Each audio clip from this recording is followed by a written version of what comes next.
What is up, you guys? My name is Curtis with the Seoul Dojo Gaming Channel, and yes, I know I've been gone for a minute, but hey, I'm back. I don't want to get into how crazy my life has been and all that channel update stuff. We're just going to talk about video games, right? Because that's what I love to talk about. Now, Cyberpunk 2077 has just been getting a lot of praise, and it's good to see because this game has been through a weird journey, having such a bad launch, all these patches going into it, people having all these different opinions about this game, but it's good to see this game finally getting the plaudits, maybe not necessarily what it's deserved, but finally turning it around and showing people that this is actually a really good game. Now, first thing I want to talk about is the resurgence of players coming back to Cyberpunk 2077 and actually enjoying the game. Now, this kind of started off with the announcement of the first expansion by CD Projekt Red. The first expansion of Cyberpunk 2077 is called Phantom Liberty, and it will be out next year, 2023. And that kind of got the steamboat going a little bit. Then the new anime that is on Netflix right now called Cyberpunk Edge Runners has been getting a lot of praise. A lot of people like it. I'm about 6 episodes in and I really like it. Some of the characters are really, really good. And that kind of led to this massive resurgence that the Cyberpunk 2077 Twitter page has announced that 1 million players, both new and returning, are actively in Night City and enjoying themselves in the game. So I think this is really positive for this game. You're talking about a game that came out, November 2020, and it was absolutely destroyed by the media because of how bad the game was. Rightfully so. The game was not good at all. Now, I've talked a lot about Cyberpunk 2077 on this channel. I gave you guys my opinion and just my overall feeling about the game, and I can just tell you guys again right now, I thought the systems were in place. I thought the story was good. I thought some of the characters were good. It's just the game could not keep itself together. There was, as you played more and more, the glitches were just piling up, and it was just basically borderline unplayable. It was really bad at launch on the PlayStation 4 and the Xbox One. And I had to step back and say, you know what? I'm going to wait for the next gen or the current gen version of this game to come out, and I'll give this game a second chance. I'll wait for a lot of patches to come in, and we'll see how the game stands at that point. And that's what I did, and that's what I'm here to talk about now. So when I got my PlayStation 5, the first thing I did was download Cyberpunk 2077 from my library, and I was able to upgrade it to the PS5 version for free, which is awesome. I think every game should do that. If it has a PlayStation 5 version and you already bought it and it's in your PlayStation 4 library, you should be able to download these games for free. I don't like to, or upgrade them for free.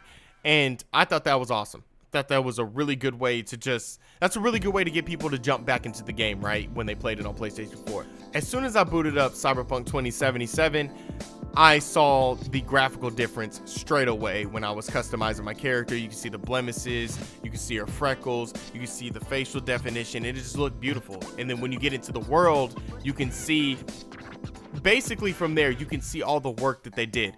I know on PlayStation 4, the street was like, had this fuzziness about it, and it's still in the PlayStation 5 version, but most of that has been downgraded and you don't really see much of that anymore. The buildings look really well done. The NPCs look really good. Character models in the PlayStation 5 version of this game look really good, and I'm really happy that they did finally get to make Night City look really good. I think this game still suffers from draw distance. When you get away from the city and you start looking further away from it, you can kind of see there's a little bit of fuzziness still there, and maybe on consoles the game doesn't do well with that, but yeah, that's kind of still there. But overall, graphically, this game has upgraded massively on PlayStation 5. I've always said that Cyberpunk 2077 had the right idea in terms of its RPG elements, and I still think that. Right now, with all of the updates, I didn't notice that you could actually respec your character at any moment, given that you have the right amount of money or eddies. And I think that's really cool because you can go through this game 30 hours and you're like, you know what, I don't want to be an edge runner anymore or a net runner anymore. I want to be a gunslinger. And you can kind of respec, or say if you go through the game and you're like, you know what, I'm not getting enough out of my melee build. I want to kind of rebuild it and try to get more more damage out of it. You can do that, you know, midway through the game, and I think that's a really user-friendly thing that they added to the game. Now, I love the RPG elements in Cyberpunk. Granted, they could be a little bit better. Maybe being able to buy legendary armor. Maybe some people don't like that. Maybe they want to find it in the open world or through missions. But I think, hey, if you go through the secondary leveling system of Street Cred and you're able to buy legendary armor or clothing through vendors because you did all that work through all the assault and progress missions, I think that's a decent enough reward for you. So it never really bothers me that you could do that. Now, I've been doing a lot of like assault and progress missions because I really want those perks from my Street Cred, and I think that's that's kind of where the grindiness of this game comes in. You got to do, you know, a lot of those assault and progress missions, a lot of those side missions to really get the good perks out of this game. And honestly, I've had fun, you know, kind of grinding through it and just shooting up all these camps and all these people and things like that. I've had a lot of fun with this game, especially with how the missions are going. I'm having a lot of fun because I think Night City is supposed to be this scandalous place, right? A lot of jobs and a lot of backstabbing is supposed to be going on, and the story really does push that home.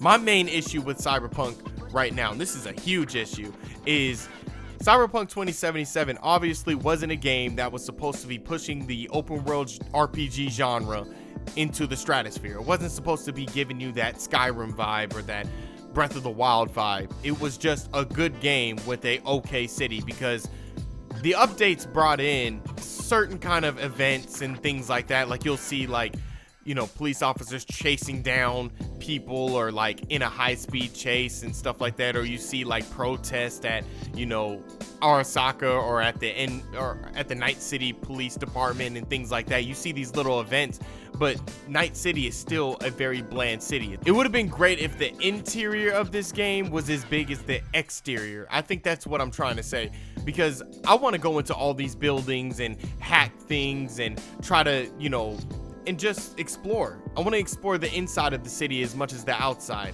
and the game doesn't necessarily give you that opportunity. And I think if there is going to be a sequel to Cyberpunk, they need to focus largely on that, and also just put more in the city, more activities, more, make it feel lived in. And I think games like GTA, Skyrim, Breath of the Wild, they do a really good job of that, but Cyberpunk just doesn't. That's why I think Cyberpunk overall is just a game that is good, but it's just not great. And I think everybody's expectation of the game was to be great. And when it first came out, it was way behind that, but now it's getting closer to being great, but it's never gonna hit to be a great game. It's never gonna hit those heights. It's only gonna be a good game.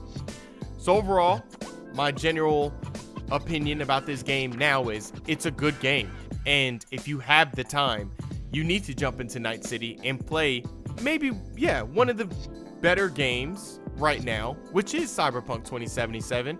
And I think after all the updates, after the anime coming out, after the announcement of the expansion, a lot of people are jumping back into this game and realizing, oh, after all the patches, after all the updates, this game is actually something that is really good. And I think Cyberpunk is finally getting its plaudits, it's getting its praise that it should have got at launch, but it was just a heaping pile of crap, right? So that's all I gotta say here on the Seoul Dojo. Make sure you guys subscribe to the Seoul Dojo. You guys can follow me on Twitter at Cali from the Dojo, and I'll check you guys later, all right? Peace.